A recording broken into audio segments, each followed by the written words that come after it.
Yan, maligo muna kayo. Sobrang init ngayon. Ba't si Kambal ayaw mag-swimming? Kambal. Kapon. Habang pahinga mo, summer. Nagpakataba ka. Ito na yung pinakamatagdang kalabaw. Ito yung pinakapuhunan namin. Yan si Lola. Lola ka na ngayon. Dami mo ng apo. May apo ka na rin sa tuhod. Si Kambal. Itong panganay. Yung kauna-unang anak ng aming kalabaw. Tapos iyon, nanganak na naman siya. Tapos ito buntis kay Utol. Tsaka yun, lalaki.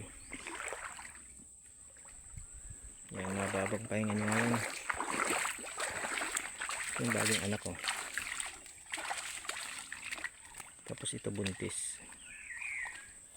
Sabay-sabay mga anak yan. Tsaka yun, bali tatlo.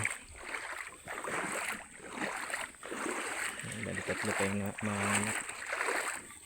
Ito yung nanay ng anak ng ano. Ito yung nanay ng maliit doon. Yan, medyo tumaga na siya. Dati yung payat nito eh.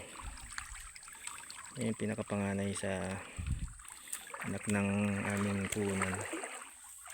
Si Jambi, yung Jambi namin. Tapos ito yung Kambal ko. Nanganak to ng March. Ewan kong totoong buntis to.